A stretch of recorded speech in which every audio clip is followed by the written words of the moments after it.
Before we begin, drop a comment below with your country and what time it is right now where you're watching. Whether it's sunrise in Nairobi, midnight in New York, afternoon in Canada, or evening in France. I want to know.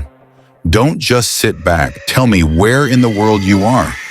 Now let's dive into the story. The flies arrived first, drawn by the smell of rot and old blood that hung thick in the August heat.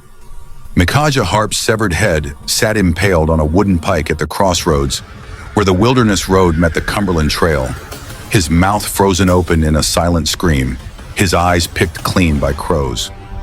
Travelers riding through Kentucky's dense forests would pull their horses to a halt when they saw it, crossing themselves and whispering prayers, grateful that the monster who'd terrorized these mountains for 2 years was finally dead.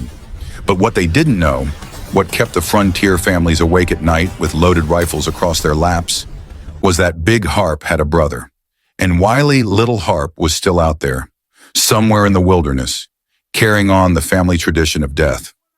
Moses Stegall stood at that crossroads now, staring up at what remained of the man who'd murdered his wife and 4-month-old son. His hands trembled as he gripped the reins of his horse, knuckles white with a rage that had nowhere left to go. 3 weeks ago, he'd come home from checking his trap lines to find his cabin door hanging open, the silence inside so complete it screamed.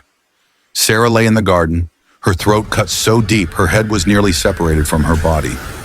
Baby Joel had been taken from his cradle and swung against the stone fireplace until his skull cracked open like an egg.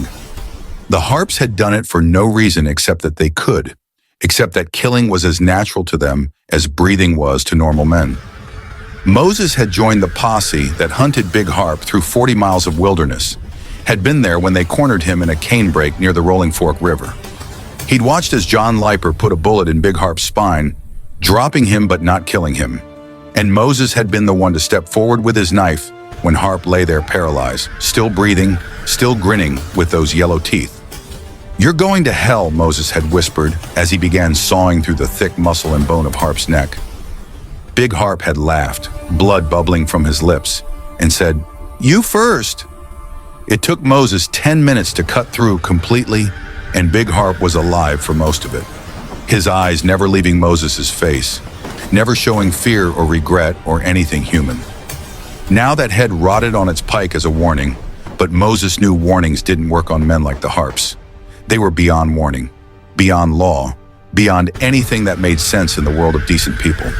Micajah and Wiley Harpe had been killing since before anyone could remember, leaving a trail of mutilated bodies from North Carolina to Kentucky to Tennessee. They killed men for their horses, women for their silence, children because they cried. They disemboweled their victims and filled the body cavities with stones before sinking them in rivers. They crushed babies' heads against trees. They burned families alive in their cabins. And they did it all with smiles on their faces like it was the most natural thing in the world. Moses turned his horse away from the crossroads, unable to look anymore at the thing that used to be human. Sarah and Joel were buried on the hill behind what remained of their cabin, and Moses visited the graves every morning, laying wildflowers on the fresh-turned earth and promising them that justice would be complete. One brother dead wasn't enough. Little Harpe was still out there, and the stories coming in from settlements along the Natchez Trace suggested he'd found new companions, new ways to kill. Moses had heard whispers of a man matching Wiley's description, traveling with river pirates, of bodies found along the trace with their throats cut and their valuables stolen. The monster hadn't stopped. He'd just gotten smarter, more careful, harder to catch. And Moses knew with the certainty of a man who'd lost everything that he would spend whatever time God gave him hunting Little Harpe down, that he wouldn't rest until both brothers' heads decorated pikes at crossroads throughout the frontier. Because some evil was too pure, too absolute to be allowed to walk the earth. And the Harpes were evil in its purest form. Men born without souls, raised without conscience, living only to inflict pain and death on everyone they encountered. Big Harpe's reign of terror had ended in blood and sawdust at Moses' hand. Now it was time to finish what they'd started. Time to hunt the other wolf. Nobody knew where Micajah and Wiley Harpe came from originally, and the stories that did circulate contradicted each other so completely that the truth was buried under layers of frontier mythology and deliberate deception. Some said they were born in North Carolina to Scots-Irish immigrants who'd come over dirt poor and stayed that way. Others claimed they were Tories during the Revolutionary War, fighting for the British and developing a taste for violence that never left them when the war ended. A few whispered they weren't even brothers at all, just two psychopaths who'd found each other and discovered that killing was more fun with a partner. What everyone agreed on was that by 1797, the Harpes had arrived in Knoxville, Tennessee, with two women who might have been their wives or might have been captives. It was hard to tell which, because the women never spoke unless spoken to and kept their eyes down like whipped dogs. The women's names were Susan and Betsy, and they moved through Knoxville's rough streets like ghosts, following a step behind the Harpe brothers, carrying whatever supplies the men had stolen or traded for.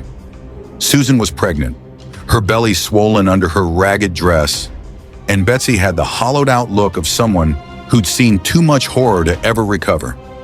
Townsfolk who encountered them would later remember feeling unsettled by the group, sensing something wrong even before the killing started.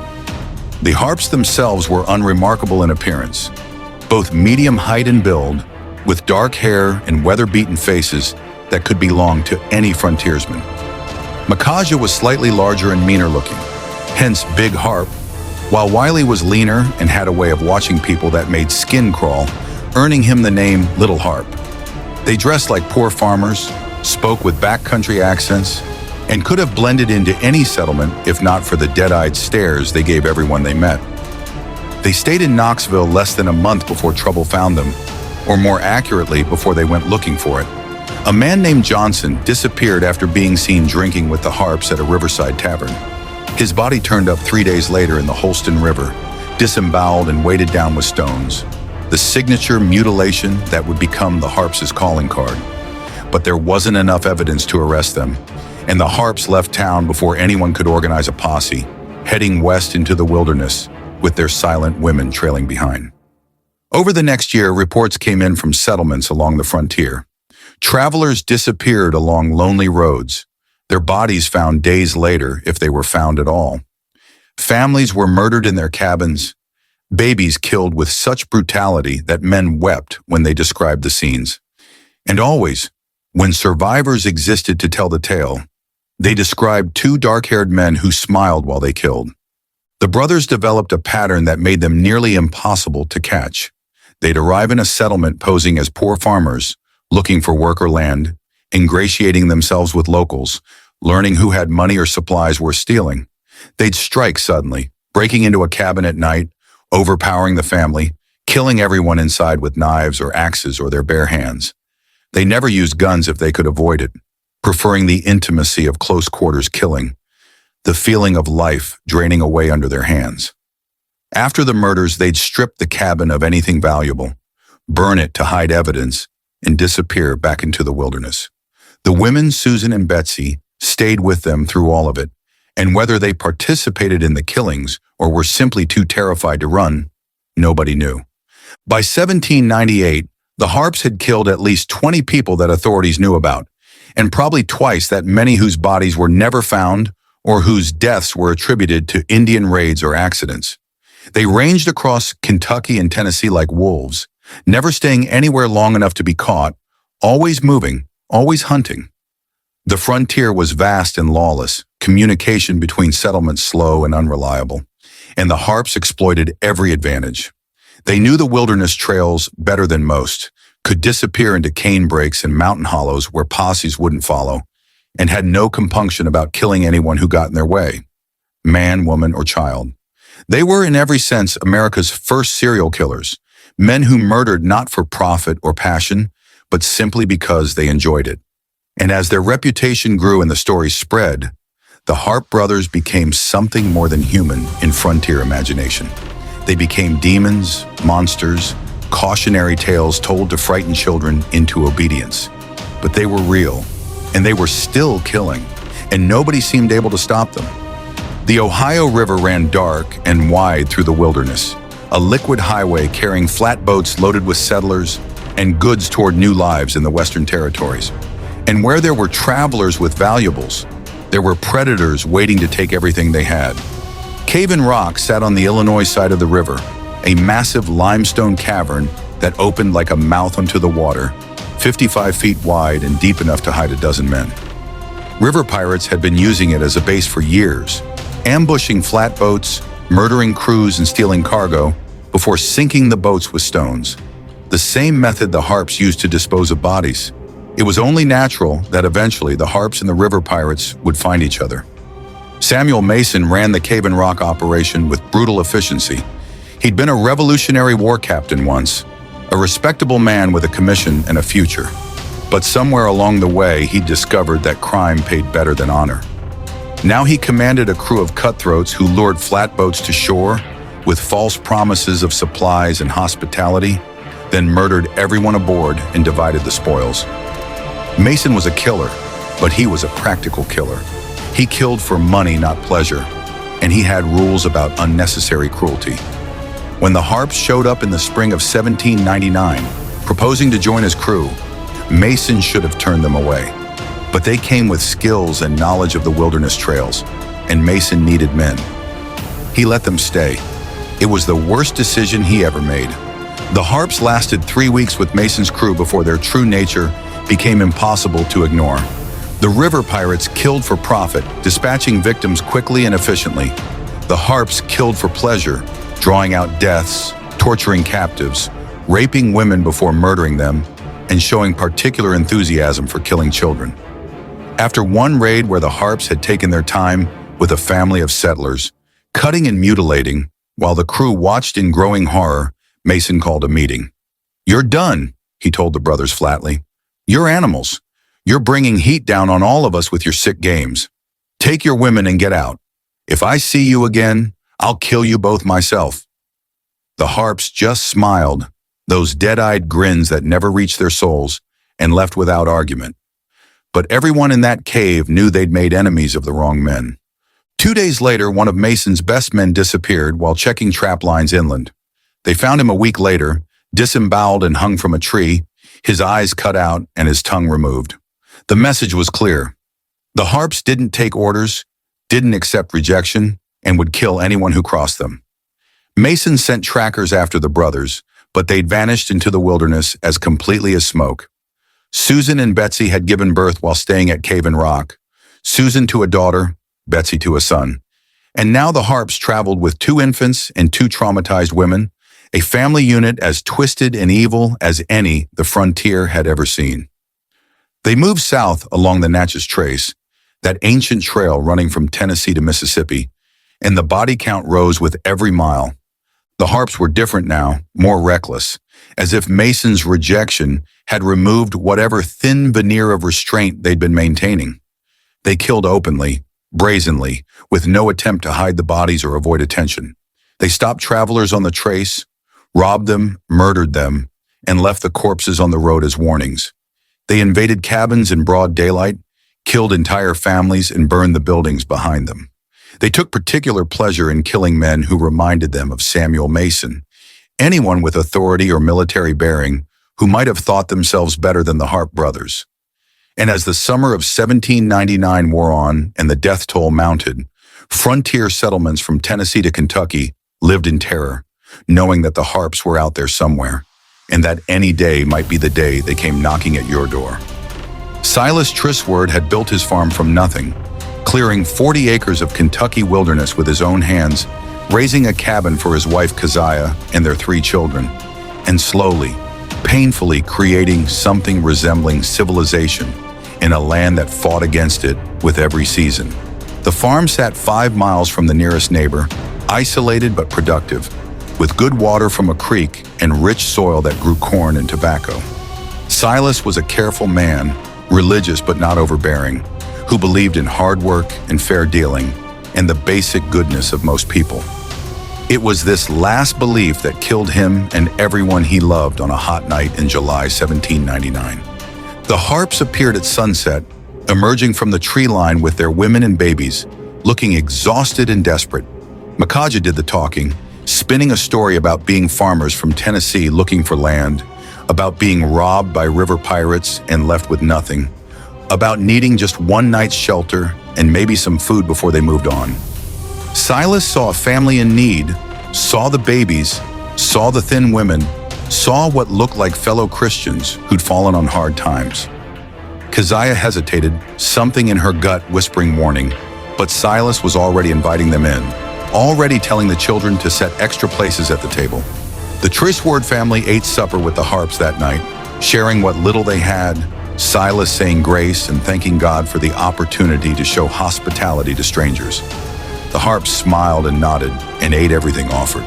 And when the meal was done, they killed everyone in the house. Micajah moved first, drawing a knife and cutting Silas's throat before the man could even stand from the table. Blood sprayed across the wooden plates, and Keziah screamed once before Wiley grabbed her from behind, one hand over her mouth, the other driving a blade between her ribs and into her heart. The children, 2 boys aged 9 and 6 and a girl aged 4, tried to run, but there was nowhere to go. The Harpes caught them one by one, dragging them back to the cabin's main room. And what happened next would haunt the man who discovered the scene for the rest of his life. The Harpes didn't just kill the Trisword children. They made it last. They made it hurt. They did things that human beings shouldn't be capable of imagining, let alone executing. When John Montgomery rode up to the Trisword farm 2 days later, checking on neighbors as was frontier custom, he found the door standing open and flies thick enough to form a black cloud. The smell hit him before he even dismounted, that copper and rot stench of death in summer heat. He tied a cloth over his face and stepped inside, and what he saw made him vomit until his stomach was empty and he was dry heaving in the yard. The Trisword family was arranged around their own table like they were still eating supper, except they'd been mutilated beyond recognition, their bodies violated in ways that suggested the Harpes had spent hours working on them. The cabin had been ransacked, everything of value stolen, but it was clear that robbery hadn't been the primary motive. The Harpes had killed for the sheer pleasure of it, had tortured and butchered an entire family because Silas Trisward had made the mistake of being kind. Montgomery rode through the night to the nearest settlement, spreading word of the massacre, and by morning a posse had formed.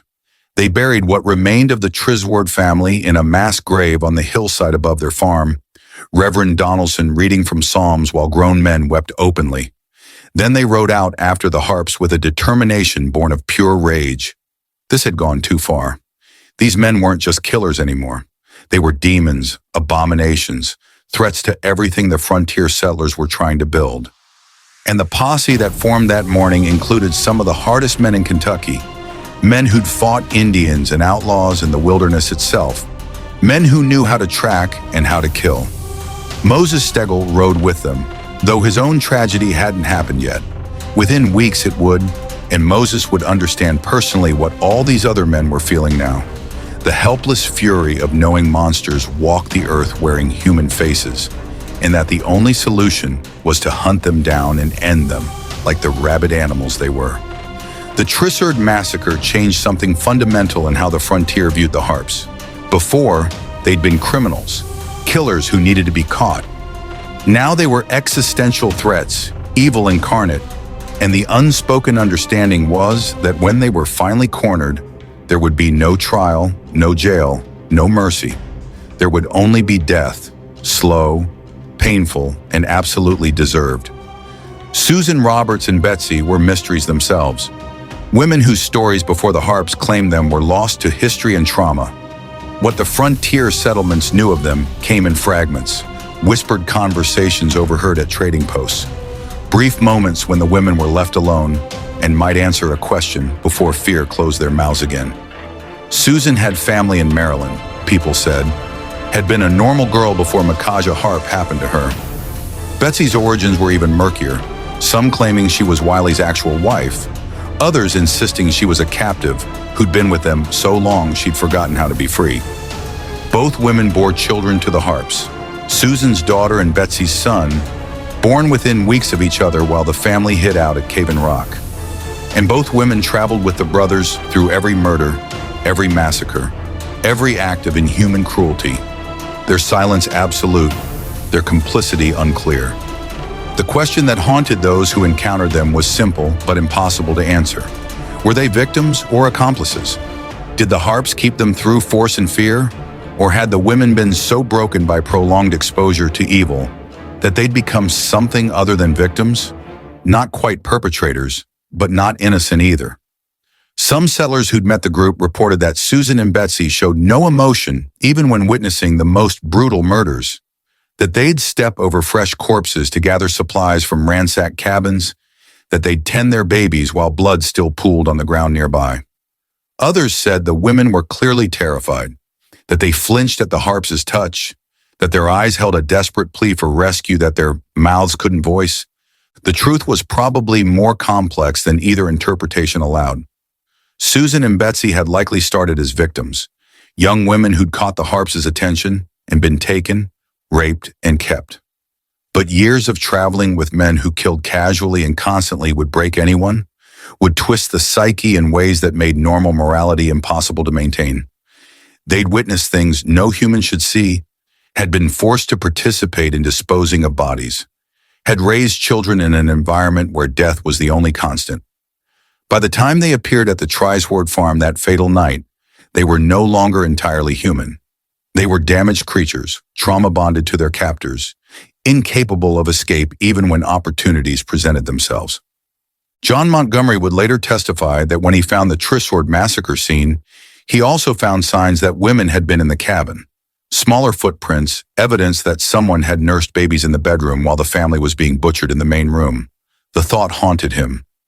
What kind of women could sit calmly with their infants while murder happened in the next room?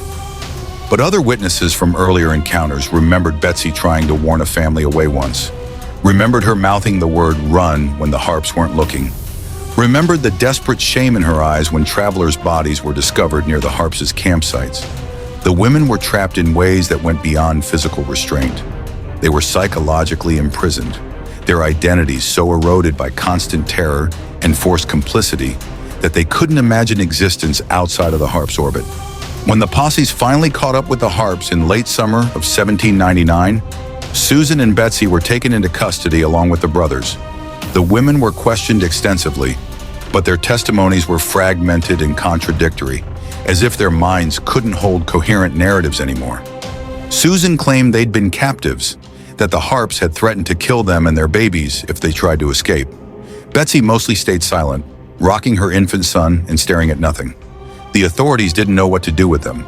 Were they witnesses, accomplices, victims? In the end, after the Harpes were killed, the women were released. Susan disappeared back east, taking her daughter and vanishing into obscurity. Betsy stayed in Kentucky for a while, but the community couldn't accept her presence. She was too closely associated with the horror, too tainted by proximity to evil. She eventually left too, and neither woman was ever heard from again. Their babies grew up never knowing the full truth of what their fathers were, never understanding that they carried the blood of America's first serial killers in their veins. And the question of Susan and Betsy's true nature, victims or accomplices, remained forever unanswered. Lost in the moral gray area where trauma and complicity blurred together into something that simple frontier justice couldn't categorize or resolve. Captain John Leiper had tracked men through worse terrain than this, but never men quite like the Harpes. He'd fought in the Revolutionary War, had hunted Shawnee raiders through Kentucky's forests, had brought in outlaws and horse thieves and every kind of frontier criminal. But those men ran when pursued. They tried to hide their tracks, covered their trails, showed some instinct for self-preservation. The Harpes didn't run. They drifted, meandering through the wilderness like they had all the time in the world, leaving bodies in their wake like breadcrumbs. It was almost as if they wanted to be followed, as if they enjoyed the knowledge that armed men were hunting them, that their reputation had grown so dark that whole settlements lived in terror. Leiper's posse had been tracking them for 3 weeks through Kentucky's backcountry, following a trail marked by death and destruction, and the captain was beginning to understand that they weren't hunting ordinary criminals. They were hunting something fundamentally broken, fundamentally wrong. The posse numbered 8 men, including Leiper, all experienced frontiersmen, all motivated by personal loss or community duty. Moses Stegall rode with them, though his wife and son were still alive at this point, still waiting at home for him to return from this hunt. Within days of returning, Moses would find them dead and rejoin the chase with a fury that eclipsed everyone else's. But for now, he was simply a concerned citizen, a man who'd heard the stories and wanted to help stop the killing. The others were similar, farmers and hunters who'd left their families to join this expedition because someone had to, because the frontier couldn't survive if monsters like the Harpes were allowed to roam free. They traveled light and fast, sleeping cold to avoid campfire smoke that might alert their quarry, eating dried meat and hardtack, pushing themselves and their horses to the edge of endurance. The Harpes' trail wasn't hard to follow. They left bodies everywhere, killed with such frequency that tracking them became a matter of riding from one massacre to the next. Near the Green River, they found a peddler who'd been gutted and left for the crows, his wagon of goods ransacked. 10 miles further, a family of settlers burned in their cabin, the door barred from outside so they couldn't escape the flames. Along the Rolling Fork River, a young couple murdered on what should have been their wedding trip, their bodies mutilated in ways that made Leiper order his men not to look too closely. Each scene was worse than the last, each killing more brutal and senseless, and the posse's determination hardened into something colder than justice, something closer to extermination. These weren't men they were hunting anymore. These were rabid animals that needed to be put down. They finally caught sight of the Harpes on a morning in late August, spotting smoke from a campfire in a canebrake near the Rolling Fork. Leiper deployed his men carefully, surrounding the camp, cutting off escape routes. But when they moved in, they discovered the Harpes had split up. Susan and Betsy were there with the babies, huddled by a dying fire, looking more like refugees than criminals. But Micajah and Wiley were gone, having left their women as decoys while they ranged further afield to hunt.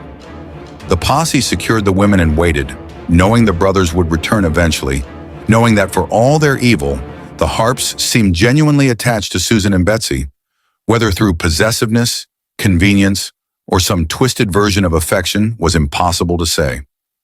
Big Harpe returned first, emerging from the canebrake with a fresh deer over his shoulders, whistling tunelessly. He saw the posse before they could react, dropped the deer, and ran. But he ran deeper into the canebrake instead of toward open ground, and that mistake cost him everything.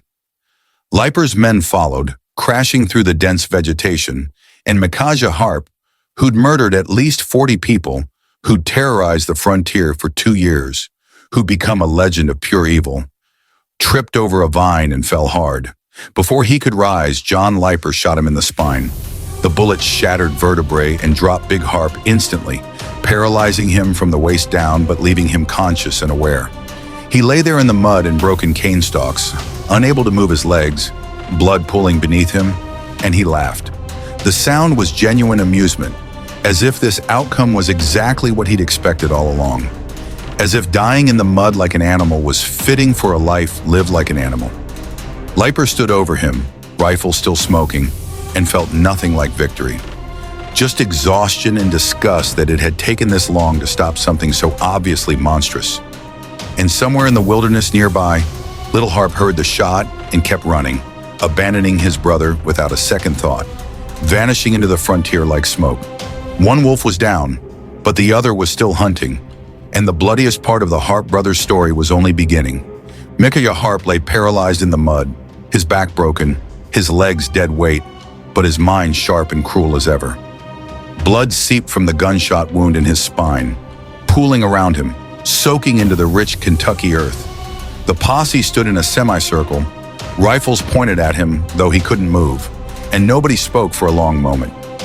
They'd been hunting this man for weeks, had seen the aftermath of his murders, had heard the stories that made him more demon than human. And now he lay helpless before them, unable to even crawl away, and the question hung unspoken in the air. What do you do with a monster when you finally caught it? Captain Leiper believed in law and order, believed that even the worst criminal deserved a trial, but looking at Big Harpe's grinning face, at the complete absence of remorse or fear or anything resembling human decency, Leiper felt that belief waver for the first time in his life. You boys gonna stand there all day, or you gonna finish it? Big Harpe's voice was wet with blood but strong, mocking. I can't feel my legs, but I can feel everything else just fine. So if you're planning on letting me bleed out slow, you'll have to listen to me talk while it happens. Might take hours, might take all night. You ready for that? He laughed again, that same amused chuckle, as if his own imminent death was the best joke he'd heard in years. One of the younger posse members raised his rifle to shoot again, to end it quickly, but Leiper held up a hand. Something about Big Harpe's attitude, his absolute lack of fear or regret, made Leiper want to see that confidence crack. "Where's your brother?" he asked. Big Harpe spat blood. "Gone. Wiley's smarter than me. Always has been. He'll be halfway to the Mississippi by now, probably with a new name and a new woman. You'll never catch him." The posse searched the surrounding area but found no trace of little Harpe. The canebrake was dense enough to hide an army, and Wiley clearly knew these trails better than they did. By the time they returned to where Big Harpe lay, he'd dragged himself a few feet toward a tree, using just his arms, leaving a trail of blood behind him like a slug. He'd propped himself against the trunk and was breathing hard, face pale from blood loss, but still conscious, still grinning. "Thought maybe I could get to the river," he said. "Float away. Wouldn't that be something?" Big Harpe escapes again. His laughter turned into coughing, and more blood came up. Darker now, arterial. The spine shot had done internal damage, and Big Harpe was dying. But it was happening too slow, and the light in his eyes hadn't dimmed at all. Moses Stegall stepped forward then, drawing his hunting knife. This was before his own tragedy, before the Harpes murdered his family, but Moses had seen enough of their work to feel nothing but cold purpose. "I'll do it," he said quietly. Leiper started to protest. There were procedures, even on the frontier, even for monsters. But Moses was already kneeling beside Big Harpe, the knife gleaming. "Any last words?" Moses asked, not from mercy but from curiosity, wondering if at the very end this creature might show some fragment of humanity. Big Harpe looked him in the eyes and smiled with bloody teeth. "Yeah, I killed 62 people. Not 40 like you think. 62. And I enjoyed every single one. The babies screamed the loudest. Remember that when you're trying to sleep?" Moses' jaw clenched, and he put the knife to Big Harpe's throat. What happened next would become frontier legend, told and retold around campfires for decades. Moses Stegall began sawing through Micajah Harpe's neck while Big Harpe was still alive, still conscious. And Big Harpe laughed through the first cut, laughed even as blood filled his windpipe, laughed until his vocal cords were severed, and the only sound was the wet sawing of blade through flesh and cartilage. It took 10 minutes to cut all the way through the thick muscle and bone of the neck, and Moses worked methodically, without anger or haste, just grim determination to see it finished. Big Harpe's eyes stayed open the entire time, watching Moses' face, and they didn't close even after death, fixed in that mocking stare. When the head finally came free, Moses stood and held it up by the hair, and the posse looked away, sickened not by the violence. They'd all seen worse, but by the absolute certainty that they hadn't defeated evil here. They just cut off one of its heads.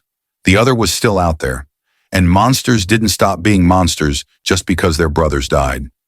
They carried Big Harpe's head 5 miles to the crossroads where the Wilderness Road met the Cumberland Trail, the busiest intersection in that part of Kentucky. Captain Leiper had wanted to take the whole body back for burial and official record, but the August heat made that impractical, and besides, the posse had voted. The head would serve as warning, as proof, as a message to anyone else who might think terrorizing the frontier was profitable.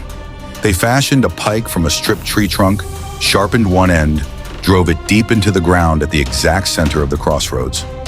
And then Moses Stegall impaled Micajah Harpe's severed head on top, positioning it so the dead eyes stared down the Wilderness Road. So every traveler coming through would see it, would know that justice existed even in this lawless territory. Within a day, the head began to rot. The August sun did its work quickly, swelling the flesh, darkening the skin, drawing flies in clouds so thick they looked like black smoke from a distance. The smell carried for 100 yards, sweet and putrid, announcing the presence of death long before travelers could see what caused it. Some people would stop to stare, crossing themselves and thanking God that the monster was finally dead. Others would spur their horses and ride past as fast as possible, frightened by the brutality of the display, even while understanding its necessity. Children would have nightmares about that head for years, waking up screaming about dead eyes that watched them, about yellow teeth grinning through rotted lips, about the promise that evil existed in the world and could happen to anyone. The crows came next, pecking at the soft tissues first: eyes, tongue, nose, ears. Within a week, Big Harpe's head was mostly skull, with strips of leathery skin still clinging to bone, hair matted with dried blood and bird droppings, the lower jaw hanging loose where tendons had rotted through. It stayed there through the rest of that summer and into fall, a permanent fixture at the crossroads, and the location became known as Harpe's Head or Harpe's Head Road, names that stuck for decades. Local children would dare each other to touch the pike after dark, to prove they weren't afraid of dead men or ghosts, and everyone who passed by would feel a mixture of relief and unease. Relief that Big Harpe was truly dead, unease at the knowledge that Little Harpe remained free. The women, Susan and Betsy, had been questioned extensively after Big Harpe's death, but their testimony was confused and contradictory. They claimed they'd been captives, forced to stay with the Harpes through threats and violence. But they couldn't or wouldn't provide details about specific murders, couldn't remember exact locations or dates, couldn't even agree on how many people the brothers had killed. The authorities were convinced the women knew more than they were saying, but there was no legal framework for prosecuting them. They hadn't wielded the knives themselves, and there was no evidence they'd actively participated in the murders. So they were released with stern warnings to leave Kentucky and never return. Susan took her daughter and disappeared eastward, supposedly returning to Maryland, though nobody ever confirmed it. Betsy and her son stayed in the area briefly before moving south. Both women would live the rest of their lives under the shadow of the Harpe brothers, forever tainted by association with monsters. As summer turned to fall and Big Harpe's head became just another skull on a pike, something strange happened in the settlements. People began to feel safer, to believe that the nightmare was truly over. Children played outside again without constant supervision. Families traveled the wilderness roads without quite as much fear. It was as if Big Harpe's death had broken some spell, had proven that evil men were still just men and could be killed like anything else that bled. But Moses Stegall didn't share that optimism. He'd looked into Big Harpe's eyes during those final minutes, had heard the claim of 62 murders, had seen the complete absence of remorse or humanity. And Moses knew, with the certainty of someone who'd stared directly into the abyss, that killing one Harpe hadn't solved anything. Little Harpe was still out there, still killing, and the stories coming in from the Natchez Trace in the Mississippi Territory suggested he'd gotten smarter, more careful, more dangerous. The head at the crossroads was a trophy, yes, but it was also a reminder that evil didn't die just because you cut off its head. It just grew new forms. And somewhere in the wilderness, wily Little Harpe was proving that lesson with every new body he left in his wake. The years after Big Harpe's death changed the frontier in subtle ways. Settlements grew larger and closer together, roads improved, law enforcement became more organized. The wild, lawless character of the territory began to give way to something resembling civilization. But certain places remained outside that progress, remained as dangerous and ungoverned as ever. And the Natchez Trace, that ancient trail running from Nashville to Natchez, through hundreds of miles of dense forest and swampland, remained one of the most treacherous routes in America. Boatmen who'd floated goods down the Mississippi to New Orleans would walk the trace back north carrying their profits, making them perfect targets for the gangs of outlaws who haunted the trail. And the most successful of these gangs, in 1804, was led by a man calling himself John Seton. But John Seton wasn't his real name. It was Wiley Harpe. Little Harpe had survived 5 years by doing what Big Harpe never learned. He'd adapted. He'd stopped the random, senseless killings that drew so much attention. He'd learned to work within existing criminal structures instead of operating as a lone wolf. He'd cultivated a new identity, a new reputation, and had joined forces with Samuel Mason's River Pirate Gang, the same Samuel Mason who'd kicked the Harpes out of Cave-in Rock years earlier. Mason himself had moved operations south after Cave-in Rock became too hot, and he didn't recognize Wiley Harpe behind the new name and 5 years of weathering. Or if he did, he chose to ignore it, because John Seton was useful, smart, ruthless, efficient, and willing to do the jobs that even other pirates found distasteful. The gang operated along a stretch of the trace near Bayou Pierre in Mississippi Territory, ambushing travelers with brutal efficiency. They'd learned from past mistakes. Instead of killing everyone indiscriminately, they targeted victims carefully. Single travelers or small groups who wouldn't be immediately missed, people carrying significant cash or goods, folks with no family who'd notice if they didn't arrive at their destinations. They killed quickly and disposed of bodies in swamps where alligators and decomposition ensured they'd never be identified. And John Seton, Wiley Harpe, was the best at this work, the most meticulous at eliminating witnesses, the most comfortable with the necessary violence. He'd learned to kill without the theatrical cruelty that had marked his brother's murders. He killed like it was a job now, but the pleasure was still there, buried under professional competence. The gang's downfall came from unexpected quarters. Samuel Mason, despite his criminal success, wanted respectability. He wanted to be seen as a Robin Hood figure, an outlaw with standards and honor. And John Seton's methods were starting to remind him of someone else. Someone whose reputation had been so toxic, it had brought heat down on every criminal in the territory. Mason began to suspect that John Seton and Wiley Harpe were the same person. And if that were true, then Seton's presence endangered them all, because the Harpe name still carried a bounty, still represented the worst kind of outlaw, the kind that authorities would chase to the ends of the earth. Mason confronted Seton one night at their camp near the bayou, demanding the truth. And Wiley Harpe, who'd hidden his identity successfully for 5 years, made the fatal mistake of smiling that same dead-eyed smile his brother had worn. Mason knew in that instant, and everything changed. The river pirates turned on Wiley Harpe with the same brutal efficiency they'd used on their victims. They tied him to a tree and debated what to do. Some wanted to kill him immediately. Others saw opportunity. There was a substantial reward for Wiley Harpe, dead or alive, and they could use that money. Mason himself had been killed by this point, murdered by his own men in an earlier power dispute. But his successor, a man named Mays, saw the financial advantage clearly. They'd kill little Harpe, take his head as proof, and collect the bounty. Simple, profitable, just. But they underestimated the man they'd tied to that tree. Wiley Harpe had survived 5 years on cunning and adaptability, and he didn't intend to die meekly. As Mays approached with a knife, Wiley's smile widened. "Go ahead," he said. "Cut my head off, just like they did to Micajah. Put it on a pike. Let everyone celebrate. But you'll still be outlaws, still be hunted, still be hanging from gallows eventually. At least I was true to what I was. At least I never pretended to be anything but a killer." It was the most honest thing Wiley Harpe had said in years, and they were his last words. Mays cut his throat in one quick motion, then sawed through the neck until little Harpe's head came free. The body was thrown into the bayou. The head was packed in a sack, and the last of the Harpe brothers, America's first serial killers, was finally, definitively dead. Mays and his men rode into the town of Greenville, Mississippi Territory, with little Harpe's head in a burlap sack, expecting a hero's welcome and a substantial reward. What they got instead was arrest. The authorities took one look at the head, mostly skull by this point, rotted from days in the summer heat, and couldn't definitively identify it as Wiley Harpe.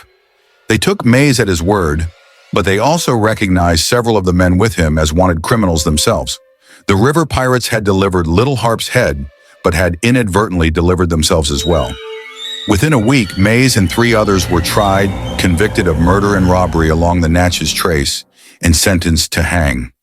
They protested that they'd done a public service, that they'd eliminated one of the frontier's most wanted men.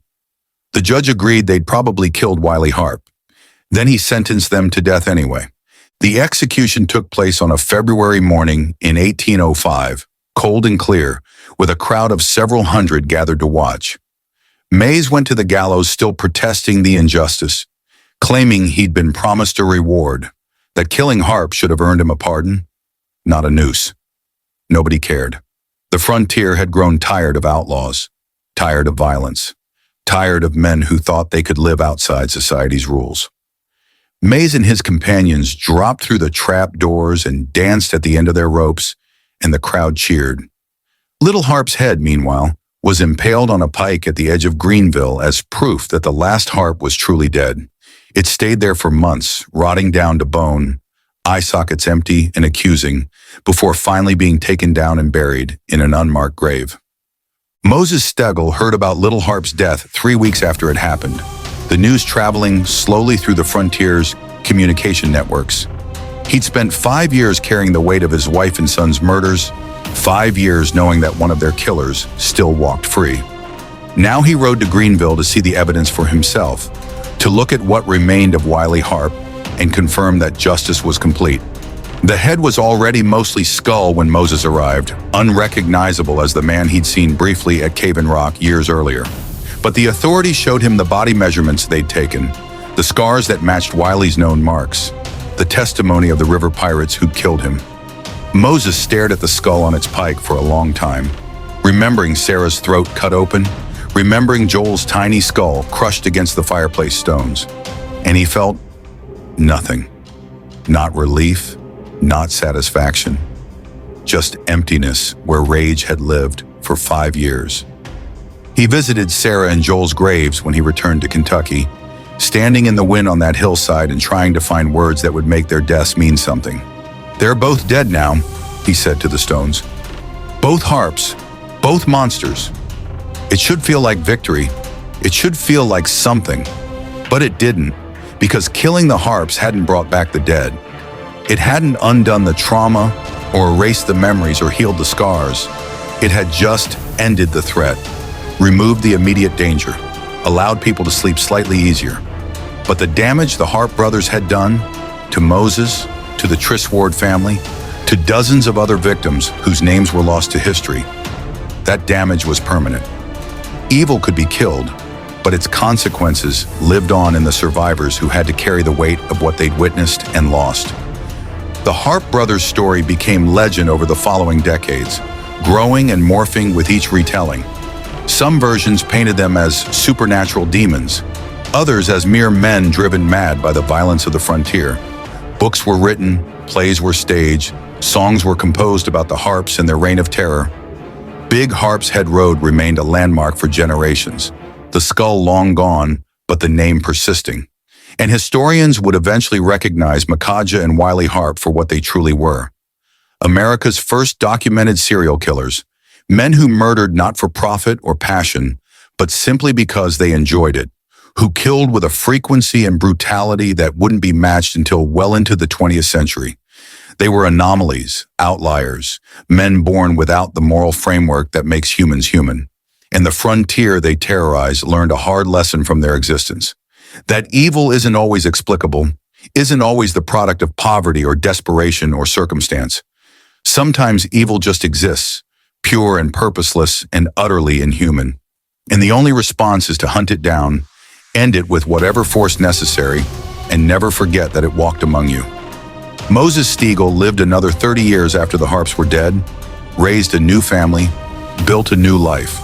But he never spoke about Sarah and Joel again after that day on the hillside. Some wounds don't heal, some losses remain too large for words, and the Harpe brothers' final legacy wasn't the fear they spread or the murders they committed. It was the holes they left in the world, the absences where loved ones should have been, the silences where laughter should have lived, the scars on survivors' souls that never quite faded. They'd wanted to be remembered. They'd wanted to matter. And they did, but not in the way they'd imagined. They were remembered as warnings, as proof that monsters walk the earth, and as cautionary tales about what happens when evil is allowed to flourish unchecked. The heads on the pikes were gone, but the lesson remained, and the frontier was forever changed by two brothers from nowhere who brought death everywhere they went. The story of the Harpe brothers is complete. Their reign of terror ended with severed heads on pikes, a warning to the frontier that justice, however brutal, would eventually find even the worst monsters. If you found this story gripping, drop a like, share it with someone who loves true crime history, and tell me in the comments, knowing what you know now, could you have lived on the frontier in the age of the Harpes? Would you have joined the posse, or would you have locked your doors and prayed they passed you by?